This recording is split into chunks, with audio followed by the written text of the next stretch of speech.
Salut! Hello! Salut tout le monde!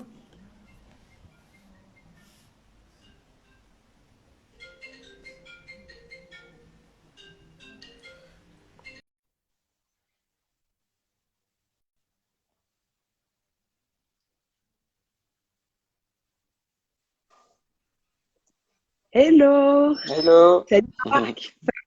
ça va? Ouais, ça va bien. Je suis un peu enrhumée, ça peut s'entendre dans ma voix, mais ça va Bon, bien. Bah écoute, contente de te recevoir. eh ben pareillement, merci pour ton accueil en tout cas, pour ton invitation. Je t'en prie, je t'en prie. Ça me fait super plaisir. On va attendre 2-3 minutes que tout le monde arrive.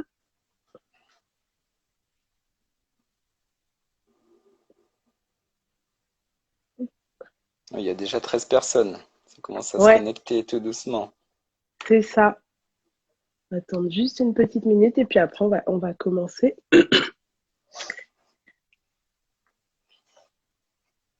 Bon, je pense qu'on peut y aller. Bah écoute, merci d'avoir accepté mon invitation. J'espère que tu vas bien. Alors, je t'ai invité aujourd'hui pour parler d'épargne salariale. Comme tu le sais, en fait, c'est une thématique que j'ai un petit peu abordée précédemment à travers une IGTV et puis d'autres postes. Et en fait, je me suis dit qu'il y avait un potentiel de dingue, qu'on pouvait se faire pas mal de sous avec et que c'était dommage parce qu'il y avait beaucoup de salariés qui débloquaient directement leur participation ou leur intéressement quand ils la recevaient. Et comme je suis pas mal aussi ton compte La Cigale Épargne, j'ai trouvé ça assez sympathique de t'inviter et puis d'avoir tes conseils, tes astuces autour de l'épargne salariale et comment toi tu fais pour essayer de faire fructifier un maximum tes sous. Voilà. Donc, est-ce que tu peux nous parler un petit peu de toi, de ce que tu fais, de ton compte, etc. Alors déjà, ben, je vais me présenter. Alors moi, je m'appelle Marc et du coup, ben, comme tu l'as précisé, j'ai créé une page en fait à Insta depuis très peu de temps finalement, puisque ça fait un petit mois qu'elle est créée. Donc sinon, j'ai 37 ans, bientôt 38 cette année, et du coup, je suis salarié depuis 2008. Et donc mon domaine d'activité n'est pas du tout dans les finances, hein, D'accord. puisque je travaille dans l'industrie pharmaceutique. Voilà, donc ça peut être assez éloigné, on va dire des finances, mais bon, on en parlera un petit peu plus en détail tout à l'heure. Mais ma société notamment propose de l'épargne salariale. Et donc, D'accord. eh ben, je m'en prive pas finalement parce que ça a énormément d'avantages à plein de niveaux, mais on détaillera ça un petit peu plus tard. D'accord. Du coup, sinon, je vis en région lyonnaise. Je suis papa de deux petites filles. Voilà, D'accord. donc c'est un boulot après le boulot, on va dire. De boulot. C'est ça. Et du coup, pourquoi ma page?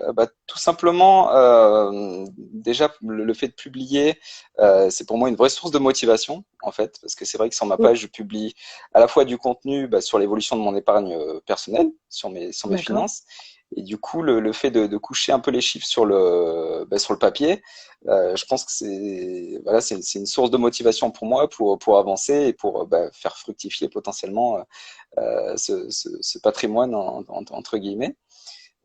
Et deuxièmement, c'est que il y a quelque temps finalement j'étais une vraie fourmi en fait, enfin plutôt une vraie cigale qui D'accord. dépensait qui dépensait un peu sans compter et sans mettre forcément d'argent de côté.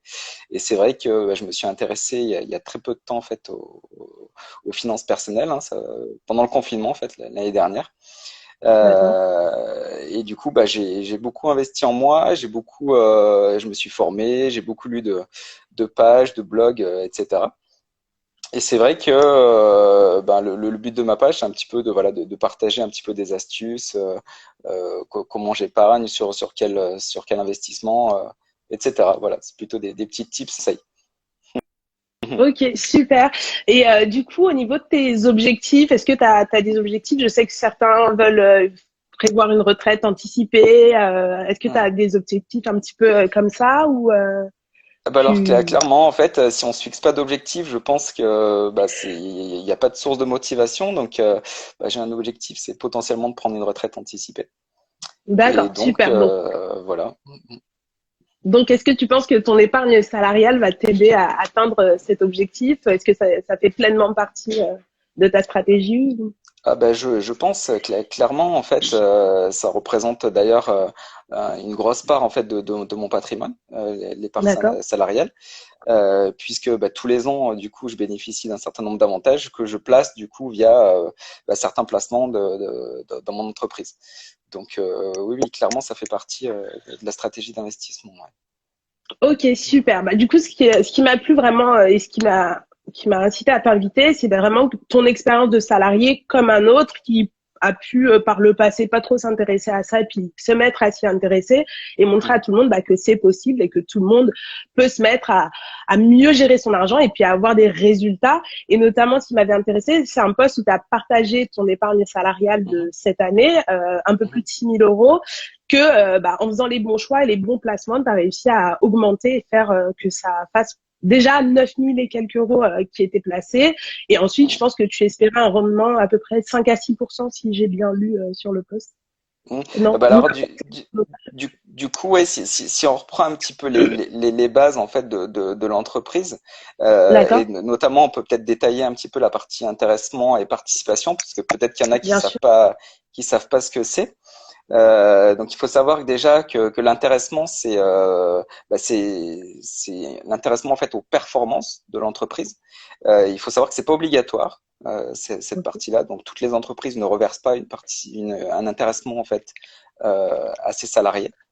d'accord. Euh, En revanche, la partie participation, au-delà de 50 personnes dans l'entreprise, ils sont obligés de reverser cette partie participation. Ok, Euh, voilà, donc ça c'est un petit peu pour la base. Et ensuite, bah, dans le cadre de ma société, c'est vrai qui est cotée en fait au CAC 40, donc c'est on va dire une grosse multinationale. C'est vrai qu'on a un certain nombre d'avantages, hein, on va pas se cacher. C'est des sommes comme ça, c'est pas toutes les entreprises non plus qui le distribuent. Mais cette somme-là, du coup, on a le choix de la placer sur bah, différents types de supports. Et notamment, tu parlais des performances de 5-6%. J'irais même un peu plus loin, c'est que ça peut faire un petit peu plus, même du 8-9% en fait, en fonction des années. Mm. d'accord. De toute façon, dans mon IGTV, j'en parlais un petit peu. Le choix Ouais, de l'entreprise qu'on rejoint est ultra important. Et c'est ça. notamment, tu me disais que tu étais dans l'industrie pharmaceutique. Et je pense que en ce moment, le contexte doit être plutôt porteur pour Tout à l'industrie fait. pharmaceutique parce qu'il y a pas mal de recherches autour de Ouais, ça. Et c'est vrai que c'est un levier qu'il faut absolument utiliser, bien choisir son entreprise tout à pour fait. avoir potentiellement plus de performance et puis de meilleures primes déjà à Tout la à, base. tout à fait, ouais, c'est ça. C'est ça. Et du coup, au niveau des plans que tu choisis, bon, on a l'intéressement, on a la participation, mais on peut choisir de la verser dans différents types de plans. C'est vrai que moi, quand je reçois la feuille avec vous avez reçu tel montant de participation et vous avez 15 jours pour nous dire si oui ou non faut la placer, on est un peu en panique, on a peur de perdre du capital. Et du coup, généralement, moi, je me laisse bloquer sur le fonds bah, le plus sécurisé, qui est proposé un petit peu par défaut. Je sais pas si c'est très judicieux, est-ce que c'est le meilleur choix, est-ce que comment on fait pour choisir parmi les fonds qui nous sont proposés? Ouais. Alors déjà, bah, chaque année, on sait à quel moment ça va tomber, hein. D'accord, Et nous, on n'a pas 2 semaines, on a plus, on va dire 2 mois. Donc, ça laisse le temps un petit peu de réfléchir. Et d'accord, donc, c'est vrai, ben, on reçoit cette somme. Donc, finalement, euh, moi, ma perception en fait de la participation à l'intéressement, c'est vraiment un bonus. En fait, d'accord. je vois ça, voilà, c'est un bonus, c'est en plus du salaire. Euh, voilà, donc, enfin, La cerise sur le gâteau. voilà, donc il faut garder ça en tête. Après, en termes de placement, c'est vrai que j'ai plusieurs personnes autour de moi qui se disent, bon, ben, cet argent-là, on va même pas le placer, on va le récupérer directement.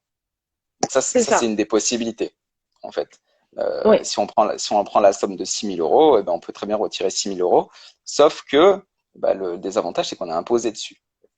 Donc du coup, bah, tu payes tout ce qui est déjà les 17,2 de cotisation sociale, plus du coup ton imposition avec ta tranche marginale. Donc c'est ça. La finalement, tranche tes marginale. 6 000, C'est quoi la comment? tranche marginale? C'est quoi la euh, tranche marginale? t'as pas fait de vidéo sur la tranche marginale. Non. En France, tu as différentes tranches d'imposition. Donc, en gros, je la connais pas par cœur, mais les 10 000 premiers euros que tu gagnes, en fait, ne sont pas imposés. Ensuite, de 10 000 à 20 000, je crois que tu es imposé à 11%. Après, ça monte à 30, 41 et 45%, en fait. Et donc, D'accord. à chaque fois que tu passes d'une tranche à l'autre, tout euro supplémentaire, tu es imposé à la tranche supérieure. Donc, admettons que tu sois à la fin de ta tranche 30%. Si tu touches 1 euro de plus, elle va être imposée à 41%. Donc, finalement, pour 1 euro, tu vas payer 40% d'impôt, qui va te rester Sur, 60 euros, 60 centimes dans ta poche, quoi. ouais, Voilà. c'est ça. Donc en fait, c'est vraiment, je paye le maximum d'impôts possible sur cette somme-là que je reçois en plus de mes revenus récurrents, quoi. C'est ça. Donc ça, c'est l'option numéro une à ne pas privilégier finalement. Voilà. Alors on peut comprendre que certains aient besoin d'argent immédiat, mais je suis pas sûr que ça soit dans la participation intéressement qu'il faut aller puiser, D'accord. puisqu'on va être Donc, taxé au maximum finalement. d'accord. Ensuite, du coup, ben, on a le choix entre, après ça dépend des entreprises, mais on a le choix entre différents placements. Et donc, bah, comment choisir finalement? Et C'est ça. bah, c'est vrai c'est vrai que comme tout placement, finalement, il y a un document qui est hyper important en fait. C'est le document d'information clé en fait. C'est ce qu'on appelle le DIC.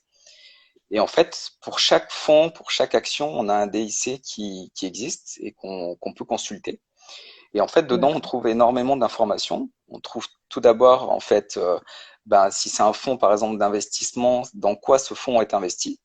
Donc, ça te dit, par exemple, ben voilà, ce fonds-là est investi à tant de pourcents dans les pays émergents, à tant de pourcents plutôt au niveau entreprise internationale, etc. Donc, c'est vraiment la carte d'identité, en fait, de ton placement. Et D'accord. ensuite, il t'indique, je pense que c'est l'information la plus importante pour ceux qui s'y connaissent pas vraiment, c'est le niveau de risque en fait, D'accord. associé à ce placement-là. Et généralement, c'est représenté simplement par une échelle. En fait, c'est une échelle qui va de 1 à 7, 1 étant le placement le moins risqué, mais D'accord. aussi du coup potentiellement le moins performant, et 7 étant le placement, on va dire, le plus risqué ou le plus volatile, mais avec une espérance de rendement plus important. Plus forte. Ok. D'accord. Voilà, c'est ça. Et donc, eh ben, au travers de ça, on a plusieurs choix. Soit on choisit le fonds qui potentiellement aura le plus de rendement et on met tout son capital dedans. D'accord. Soit on panache finalement et on se décide qu'on a un profil plutôt équilibré. Et dans ce D'accord. cas-là, on met, si on reprend l'exemple de 6 000 euros, on met une partie, ça peut être 50% dans un fonds un peu plus sécuritaire, et puis les 50 autres pourcents sur un fonds plus dynamique. D'accord. Donc du coup, par exemple, si on est quelqu'un qui s'y connaît pas trop, etc., vraiment se fier à cette échelle de risque qui Ouais, nous dit en fait à quel point notre capital initial va être protégé par rapport ouais, bah, à un fonds plus risqué. exactement. Alors après, il faut voir que cette épargne salariale, finalement, parce qu'on parlait d'imposition, donc, mais D'accord. si on la laisse bloquer finalement bah, dans des fonds, il faut les laisser bloquer 5 ans pour qu'ils soient non imposables. Donc C'est ça, ça. c'est vraiment la cerise sur le gâteau. C'est-à-dire que si tu laisses tes 6 000 euros bloqués pendant 5 ans sans y toucher, au moment de les retirer, tu ne paieras que la cotisation sociale à hauteur de 17,2%, mais tu ne seras pas imposé dessus. Donc ça, D'accord. c'est plutôt la bonne nouvelle. Oui, donc c'est déjà un gain en soi, même si on a un C'est profil très prudent, de se dire bah, au moins je paye pas d'impôt dessus et j'ai gagné ça. c'est ça. Voilà. Ok. Et Après, puis vas-y, je te laisse. Vas-y. non, non, je disais, et puis si du coup au final j'ai un problème, un accident de la vie, etc., que j'ai besoin d'accéder à cet argent rapidement, Mhm. mais que j'ai bloqué pendant 5 ans, je peux avoir peur de me retrouver en fait embêtée et de me dire bah mince, je pourrais rien faire, je pourrais pas y accéder, alors que j'ai de l'argent qui dort sur un compte et me retrouver à faire des crédits ou quoi. C'est ce qui peut faire aussi un peu peur de Mhm. vouloir bloquer cet argent. Mhm. Alors en fait, bloquer, c'est un bien grand mot, on va dire. C'est en fait cette épargne salariale que tu vas potentiellement placer. Euh, Tu peux, en cas d'accident de la vie, en cas d'événement même particulier, c'est-à-dire en cas notamment pour le troisième enfant, par exemple, c'est un cas de déblocage anticipé, en fait, ce qu'on appelle un déblocage anticipé de ton épargne salariale. Pour l'acquisition de ta résidence principale, tu peux débloquer ton épargne salariale avant tes 5 ans. Ouais. Si tu te maries, tu peux débloquer ton épargne salariale avant 5 ans. Donc en fait, il y a plein de conditions hors cas standard qui te permet de retirer cette épargne salariale finalement. Ok, donc en fait, tous les gros risques, si on a une situation avec un petit peu d'argent de précaution, on n'a pas de gros risques à prendre à bloquer cet argent parce que on Du a. tout. Donc, par exemple, pour les cas un peu, on va dire, de coup dur, type surendettement, chômage, etc., tu as le droit de retirer ton épargne salariale. C'est ça. Donc, Et puis, ouais, voilà. Puis la rupture du contrat, tout simplement, sur le PE bien sûr, notamment, c'est tout, même si c'est une démission, tu peux retirer ton épargne salariale. Donc c'est vrai que moi, je tout à pensais que fait. c'était important d'insister, de rassurer les gens. C'est pas Bien sûr. bloqué à vie, j'y ai pas accès, quoi. Bien sûr. Ouais, oui, Oui, le tout à fait. chômage. Oui, je suis un petit peu enrhumée pour ceux qui demandent. Je suis un petit peu enrhumée. Je suis quand même, je tiens, il n'y a pas de souci. Ok, super. Alors du coup, est-ce que on va s'intéresser aussi à toi? Quels sont les choix que toi tu as fait, même si on sait que c'est très personnel par rapport à notre Mhm, propre adaptation au risque? Quels sont les mhm. choix que tu as fait? Est-ce que tu as plutôt pris du risque ou tu as été plutôt prudent avec ton épargne salariale? Ouais, alors du coup, moi, mon épargne salariale, elle est stockée chez Amundi. Donc, Amundi, il y en a peut-être qui connaissent dans le chat, mais du coup, on va dire, c'est une grosse usine, etc. Et donc, ma société propose différents placements, en fait. D'accord, Euh, donc, j'ai le choix de le placer sur le PE. Donc, le PE, c'est le plan d'épargne entreprise, en fait. J'ai le choix de placer cette épargne, en fait, sur un plan d'épargne retraite.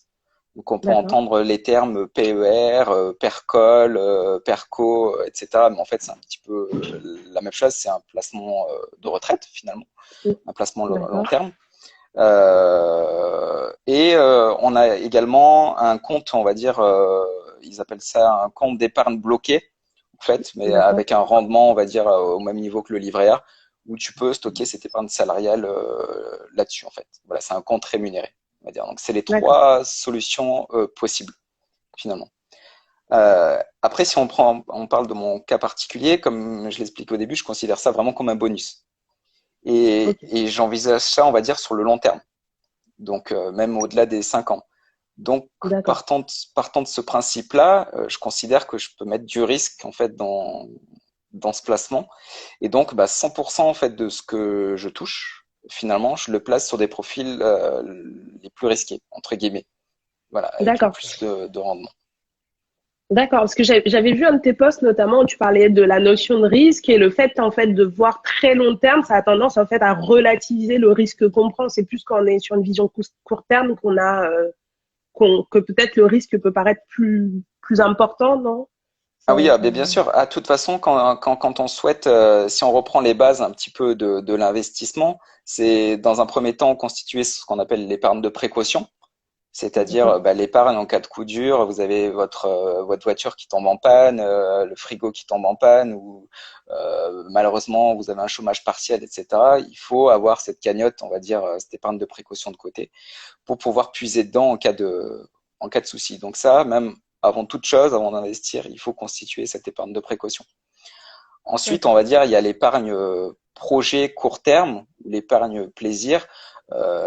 Typiquement, si tu souhaites partir en vacances, par exemple l'année prochaine, moi ce que je fais, c'est que tous les mois, je proratise en fait au mois le nombre enfin les sous dont j'aurai besoin l'année prochaine pour partir en vacances.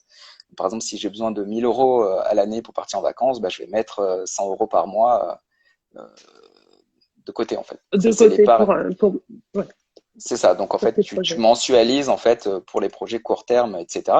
Et puis après, tu as tout ce qui est, on va dire, projet long terme, où ça peut être la préparation à la retraite, de donner à ses enfants la transmission, la succession, etc. Et en fait, en fonction de ces cases-là, court terme, moyen terme, long terme, tu mets un profil de risque. Donc le court terme, tu mets du risque minimum, puisque en cas de coup dur, il faut être capable de sortir la somme que tu as mise, voilà, et donc pas, Rapidement, de pas ouais. tout perdre, sinon il y a plus d'intérêt. Moyen terme, tu peux aller chercher du rendement un peu plus élevé. Et puis long terme, là, il faut profiter en fait des intérêts composés, l'effet boule de neige, etc. Enfin, tous les termes qu'on peut entendre par rapport à ça, et aller dans des placements un peu plus dynamiques. Voilà. Ok. Alors, il y a Budgeteuse Junior qui demande, est-ce que du coup, tu mets tout sur le PER, donc le plan épargne retraite, du coup, vu que tu vois à long terme, ou si Mm, tu panaches. Et du coup, je veux mm. juste préciser, n'hésitez pas à utiliser la petite boîte à questions, c'est le bouton commentaire avec la question, comme ça, elles apparaissent mieux, les questions, et on risque pas de les louper. Donc voilà, c'est tout. Mais vas-y, je te laisse répondre du coup à Budgeteuse Junior. Donc en fait, le PER, alors ça c'est ma vision, hein, c'est ni un conseil, etc. Hein, c'est ma vision de la chose. Euh, c'est que ça peut être un bon outil en fait, mais je pense qu'il faut être un petit peu plus âgé que moi pour pouvoir en profiter. Parce qu'en fait, le PER, c'est ce qu'on appelle un produit tunnel en fait, c'est-à-dire que finalement les sous que tu vas mettre à l'intérieur, tu ne les débloqueras que pour ta retraite, sauf les cas particuliers qu'on a vus auparavant, mais il faut voir ça comme un produit de retraite, et donc bah, ce que tu mets finalement, bah, tu vas le laisser 30 ans, quoi. Voilà. Ouais, en fonction de Donc l'âge auquel en tu fonction, commences en plus. bien sûr, voilà. Si je prends mon cas particulier, voilà, une retraite à 67 ans, voilà, et j'ai encore 30 ans à faire devant moi, voilà. C'est ça, tu nous la laisses à 67 ans en plus. C'est ça. Donc typiquement, pour répondre simplement, on va dire, à la question, est-ce que je mets tout dans le PER? Ma réponse est non. En fait, je mets le minimum dans le PER. D'accord. Mais ça, c'est valable aujourd'hui. Ce sera peut-être pas la même chose dans 10, 15, 20 ans. En fait, je mets le minimum, on n'en a pas encore parlé, mais qui correspondent à l'abondement maximum. Parce qu'on n'a pas parlé d'abondement. Peut-être Ouais, qu'on en parlera tout à l'heure, mais en fait, je mets voilà, la somme minimale pour me garantir l'abondement maximal. Voilà. d'accord. Ok. Sur un Alors, compte. bah, on va en parler même tout de suite. Mm. Déjà, peut-être définir ce que c'est que l'abondement pour ceux qui ne sauraient pas ce que c'est. Ouais. Je te laisse faire ta petite définition. En fait, il y a certaines sociétés qui proposent, en fait, sous réserve de mettre un certain nombre d'argent, donc issu de cette participation intéressement, dans certains fonds. Voilà, ils proposent en fait d'ajouter en fait une somme supplémentaire qu'on appelle un abonnement qui vient s'ajouter du coup à la somme initiale. Voilà. D'accord. Donc ça peut être de 50, 100, voire plus. Et bah, typiquement, moi j'ai 300% d'abondement. Donc ce qui est le D'accord. maximum, le plafond en fait. D'accord. Donc, si par exemple, tu places 1000 euros enfin, de ta participation sur un fonds donné, eh bien, ton employeur va mettre 3000 euros dessus. Sauf que C'est c'est ça? plafonné. En fait, Ok. C'est ça. t'as un plafond. Voilà. Donc, par contre, ça c'est super bien détaillé en fait dans les documents généralement qu'envoient les entreprises. Et il te précise bien, bah, si vous placez telle somme dans tel support, vous avez 300% de garantie. Donc ça, C'est ça. généralement, pour quelqu'un qui serait un petit peu perdu, généralement c'est détaillé en fait par l'entreprise. Euh, voilà. C'est ça. Et en général, je pense que l'entreprise a tendance à privilégier certains fonds. Est-ce que ces fonds-là, c'est peut-être ceux qui sont plus long terme ou un peu plus tunnel, comme le PER, ou pas forcément, ou plus risqués? Alors c'est pas forcément soit sur le PER, soit sur le PE, c'est plus pour des fonds. Alors généralement, c'est des fonds propres à la société. Donc D'accord. typiquement, si je prends mon cas, ça va être un investissement dans l'action de ma société, en fait. Oui, Donc d'accord. si j'achète par exemple 2000 euros sur des actions, et ben là, elle va me l'abonder à 300%. D'accord. Donc c'est vraiment pour Voilà. enfin, qu'on fasse un peu plus partie de la société, qui vont faire Exact, cet effort-là, qu'on se sente plus exact, impliqué. Ok, exactement. Donc en fait, c'est une stratégie gagnant-gagnant, on va dire. Voilà. c'est ça. D'accord. Donc on comprend un peu aussi pourquoi ils mettent en place cet abonnement et pourquoi certains le C'est font et ça. d'autres ne le font pas également. C'est ça. Super. Et du coup, bah, ta fameuse prime de un peu plus de 6 000 euros, c'est comme ça que tu as réussi à en faire 9 000 euros déjà rien qu'en la plaçant dans les bons fonds, quoi. Exactement. Du coup, bah, moi, je me pose pas la question. En fait, je cherche, voilà, qu'est-ce que, euh, je regarde mon document et bah, ils me disent, voilà, si vous mettez sur tel fonds, vous avez l'abondement max. Je me pose même pas la question, c'est que je mets le max de ce que je peux bénéficier finalement. Voilà, Ok. pour pas perdre un euro finalement. Ouais. Ouais, c'est vrai, parce qu'après, de toute façon, le placer sur un autre fonds, t'as beau avoir des super rendements, 300% de ce que tu as placé, Bah c'est oui, quand même impossible à atteindre pratiquement, à part. clairement. Bah, ouais, ouais, ouais. Ok, Mm. d'accord. Et du coup, une fois que tu as placé ton argent, est-ce que tu as régulièrement des informations autour de ces placements du coup que tu as fait parce que tu as investi? Est-ce que Mm. on te tient régulièrement informé? Comment tu fais pour accéder à cette information-là? Ouais, alors en Voilà. fait, c'est assez simple finalement. Donc, je parlais d'Amundi tout à l'heure, mais ils ont une application finalement mobile, D'accord. comme toutes les applications bancaires qu'on peut avoir, etc. Donc, vous avez un compte sur lequel vous pouvez aller et qui récapitule finalement les différents fonds sur lesquels on est investi, les performances également. Donc, il y a vraiment les performances qu'on a pu faire sur X années. Ok. Donc en fait, la traçabilité et la visibilité est très bonne en fait, comme sur une banque classique finalement. D'accord. Et si j'ai envie de changer quelque chose, si j'avais mis plutôt sur ce fonds-là, que j'ai envie de faire changer d'avis, de mettre sur un autre, comment je Ouais. fais, comment ça se passe et comment ça s'appelle? Ouais. Alors ça s'appelle les arbitrages.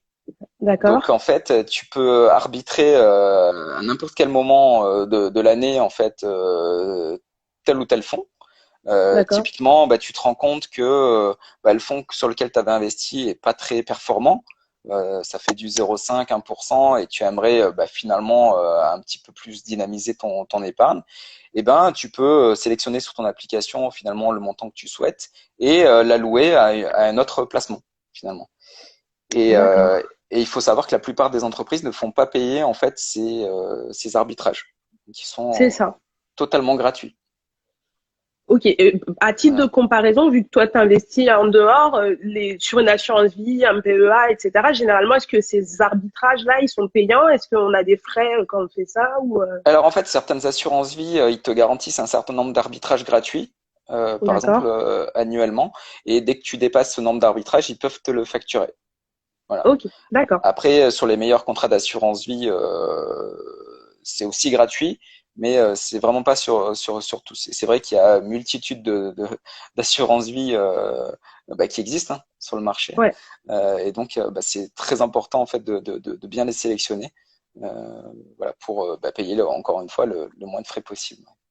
C'est ça. Et justement, en fait, la particularité de ces plans d'épargne, c'est qu'ils sont bien à nous. Tu disais, on a accès directement, en Hum, fait, via notre application, un peu comme notre compte bancaire ou notre propre assurance vie.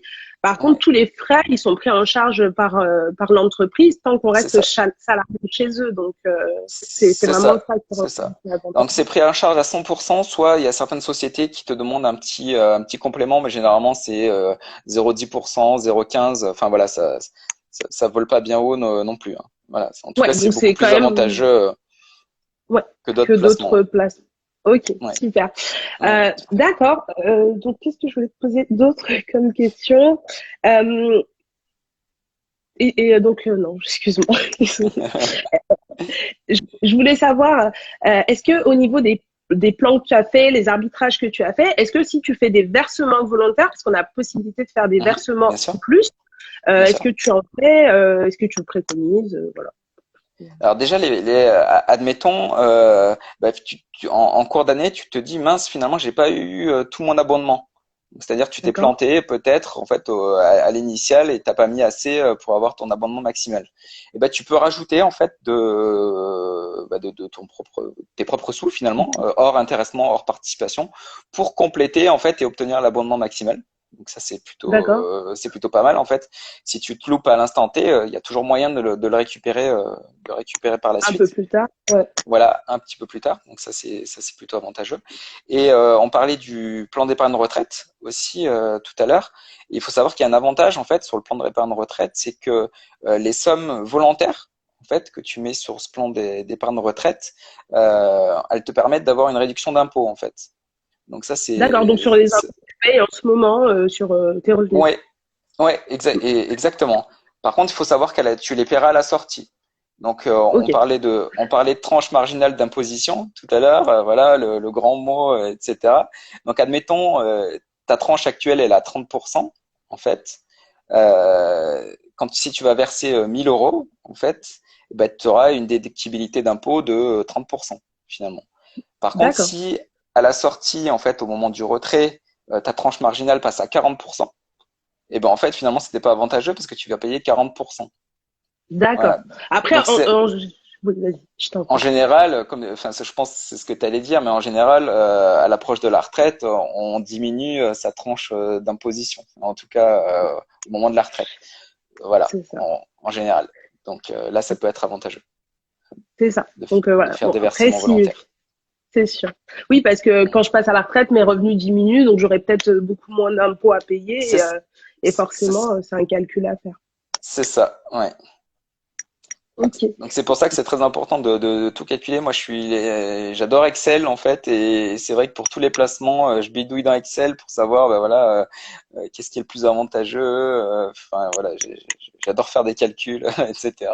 C'est vrai, ça peut paraître un peu rébarbatif, etc. Mais si on veut prendre soin de ses finances, je pense qu'il faut s'y intéresser, et ça peut valoir le coup de passer quelques minutes ou quelques heures à creuser un peu le sujet. Ouais.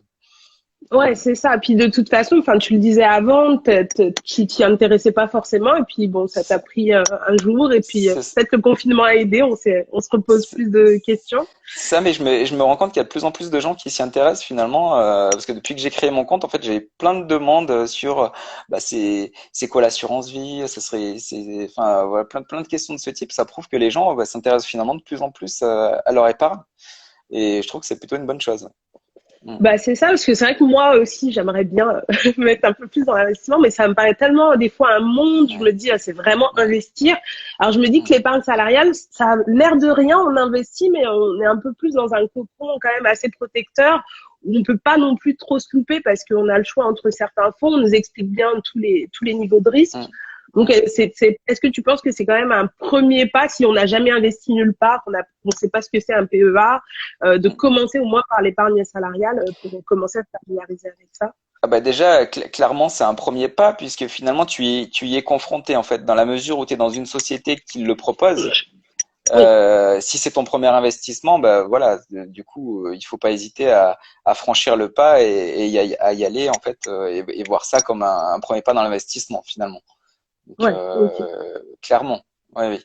Après, il faut pas qu'il y ait que ça. Il faut aussi diversifier, je pense, sur différents actifs. Hein. C'est comme tout.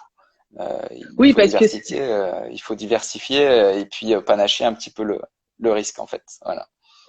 bah oui, parce qu'en fait, on travaille pour l'entreprise, si après on réinvestit dans ses actions quelque part, on fait un double investissement dans la même entreprise quelque part. C'est ça. Donc là, par exemple, pour parler stratégie, un petit peu, ce que j'envisage moi dans les prochaines années, en fait, c'est comme ça fait longtemps maintenant que j'ai mon PEE, finalement tous les ans, je peux débloquer une certaine somme à partir D'accord? de à partir de 5 ans, finalement, bah, tous les ans, bah, tu peux débloquer. Oui, parce que Et tu en mets tous les ans et du coup, tous les ans, il y a une partie qui atteint ses 5 ans et tu peux débloquer. exactement. Donc finalement, c'est comme une trésorerie supplémentaire en fait qui vient s'ajouter finalement. Et donc ce que je Mais bien, prévois de faire. Exactement. Typiquement, j'ai un certain nombre de travaux à faire dans ma maison l'année prochaine. L'année prochaine, et ben, je vais retirer là au mois de juin finalement ma participation d'il y a 5 ans, et ça va contribuer à pouvoir faire ces travaux-là. Voilà. Donc ça c'est un moyen d'utiliser cette épargne à un moment donné. ok. Et il y a une partie finalement que je vais retirer et que je vais placer dans d'autres placements en fait ailleurs pour faire un roulement pour diversifier, etc. Voilà. Ok, d'accord, super. Parce qu'au final, on se dit 5 ans, peut-être que nous, ça nous paraît beaucoup, mais à l'échelle d'un investisseur, non, 5 ans, c'est pas un long investissement. Pas du tout. 5 ans, non, non, 5 ans, c'est pas long, c'est du moyen terme. Voilà. Du long terme, ça serait 20 ans, 25 ans, etc. Ouais, c'est plus cet horizon-là, Ok. ouais. Ouais, donc Mm. ça nous familiarise vraiment à commencer un petit peu à se dire, je fais des Ex- vrais investissements et puis on commence Exactement. Puis à. ça, c'est ça. Oui, Puis ça vas-y. peut, ça te permet de toucher aux actions, ça te permet de toucher aux obligations, ça te permet de toucher. Il y a du fonds euro aussi qui existe dans ça. Donc c'est vrai que au travers de cette épargne salariale, tu peux découvrir un certain nombre d'actifs. Voilà. Donc ça peut être intéressant, ouais, Ouais, de s'y intéresser. Ouais, super. tout à fait. Alors, j'ai quelques questions. J'ai une question de Kaja Coaching. Le PER et la défiscalisation, qu'en penses-tu? Alors, du coup, j'en ai touché un mot tout à l'heure, donc je sais pas, peut-être qu'elle est arrivée en cours. Entre-temps, ouais. Ouais, Euh, parce que du coup, on parlait de tranche marginale du coup d'imposition, et donc pour résumer, c'est avantageux si tu es sûr que ta tranche va baisser au moment du retrait. Voilà, si on peut Voilà, résumer, en fait. c'est ça. Donc, ne deviens pas multimillionnaire à la retraite parce que sinon, ce sera peut-être pas le bon plan, mais je pense que tu auras d'autres soucis à ce moment-là. Ouais. Ce sera Donc en pas fait, très grave. Non, je rigole. il faut voir ça comme un avantage fiscal à l'instant T, mais comme le fisc nous fait jamais de cadeaux, il faut qu'il le récupère à un moment donné. Donc voilà, C'est ça. Donc, eux, ils investissent peut-être aussi à leur façon quelque part, hein. c'est ça. Alors, j'ai une autre question. Comment faire si notre entreprise ne propose pas d'épargne salariale? C'est vrai que c'est pas tout le monde qui a la chance. Quel type d'investissement on peut privilégier pour des débutants qui pourraient vouloir faire autre chose? Ah bah alors du coup là c'est carrément du conseil voilà en investissement. C'est vrai que chaque cas est particulier et c'est vrai que ce qu'on pourrait conseiller pour une personne, ça sera pas forcément adapté pour une autre. Mais par contre, la règle que je précise au début, c'est-à-dire les trois piliers, l'épargne de précaution, l'épargne projet, plaisir court terme, et puis l'épargne long terme, ça, je pense que c'est universel et que ça peut être adapté à tout le monde. Après, si on reste général, on va dire, je pense que dans ces actifs, il faut avoir de l'assurance vie. Parce que Ouais, l'assurance vie, je pense que c'est un super placement à la fois pour la transmission de patrimoine, pour l'imposition hein, qui à partir de 8 ans en fait est très avantageuse en fait. Donc je pense que ça fait partie en fait de c'est d'ailleurs le placement préféré des Français hein, l'assurance vie. ouais, Sauf qu'on a tendance à privilégier le fonds euro alors que le fonds euro finalement on perd des sous dessus. Donc là aussi il faut plutôt s'orienter je pense vers des fonds dynamiques tout en respectant son profil de risque et sa propre situation. Ensuite, pour les actions où par exemple il y a les ETF, ce qu'on appelle des ETF, c'est des fonds complètement passifs. Il vaut mieux investir via le plan d'épargne action, donc d'accord. le PEA. PEA. Donc le PEA, il est limité à 150 000 euros de placement, mais par contre les intérêts sont infinis en fait. Donc en fait le capital qu'on peut mettre c'est 150 000, par contre on peut monter bien plus haut avec le rendement. Grâce. Ouais, Voilà, donc ça, on va ok. dire, c'est les deux supports de base. Et puis après, ben, il y a tout ce qui est placement immobilier, les SCPI, etc., qui sont une bonne source de diversification. Mais encore une fois, voilà, chaque cas est un cas particulier et voilà. Ouais. Et puis, ouais, ce que j'ai envie de dire, c'est vrai que ça peut être une option, mais c'est vrai que quand tu rejoins une entreprise, justement, c'est une des questions qu'il faut poser à l'entretien et sur laquelle il faut se renseigner, c'est Ouais, savoir est-ce qu'il y a ou pas une épargne salariale, quels sont les montants de participation. Moi, je sais qu'en entretien, parfois, on me dit c'est l'équivalent d'un salaire, de 2 mois de salaire, etc. Et il ouais, faut l'intégrer au package qui fait qu'on sélectionne ou pas une entreprise. Parce que si je vais chez une entreprise qui n'a pas de participation, bah forcément dans la rémunération que je vais demander ou les avantages qu'on va me proposer, faut qu'il y ait quelque chose qui compense le fait qu'il n'y ait pas d'épargne salariale ouais. dans ma vision des choses. En tout cas. Ouais, tout à fait. Ouais. Et alors Mais, je crois. Oui, je t'écoute. Vas-y. mais Je c'est t'en vrai prie. qu'il y a plein de choses dans l'entreprise et plein d'avantages que bah, qu'on n'utilise pas forcément. Hein. C'est vrai qu'on parlait ensemble de CET, il me semble, il y a pas si longtemps, mais le CET, ouais, c'est une très bonne option, ça aussi, le compte épargne Ouais. temps, du coup, pour placer bah, des jours de congé non pris en fait dans ce CET. Et d'ailleurs, j'ai découvert tout récemment, comme quoi on en apprend un petit peu tous les jours, mais que ces jours placés dans le CET, tu pouvais les injecter du coup dans ton PER Oui. et sans imposition. Donc d'ailleurs, c'est ce que j'ai fait récemment. J'avais 4 jours de mon CET que j'ai transféré dans mon PER. Et donc, bah, ça va continuer à fructifier avec voilà les actions que j'ai pu acheter avec ces 4 jours transformés en euros, quoi, entre guillemets. Bah c'est ça, et puis surtout cette année, ça se pose d'autant plus pour ceux qui ont eu notamment du chômage partiel, etc.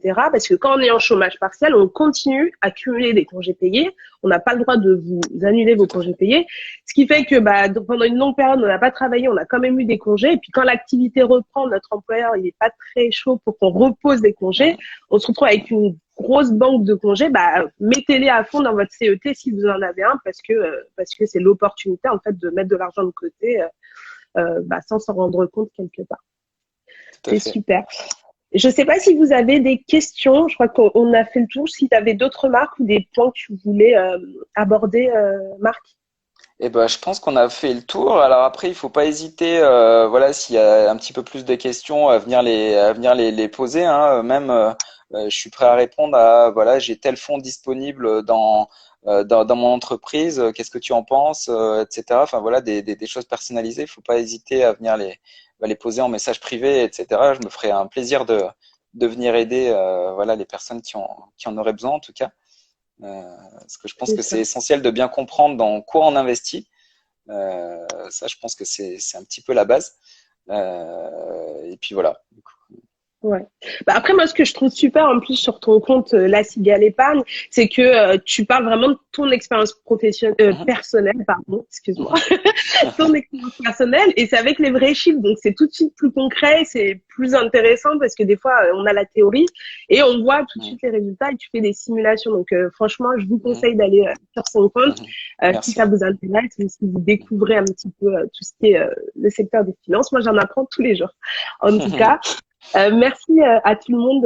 Je vois qu'il n'y a pas de questions supplémentaires. Merci à tout le monde en tout cas d'avoir participé à ce Merci beaucoup. live. Ouais. Merci Marc. Et puis à très bientôt. J'espère qu'on a répondu à vos questions, que là vous êtes super motivés pour aller regarder votre DIC, c'est ça C'est Marc? ça. C'est C'est ça. ça.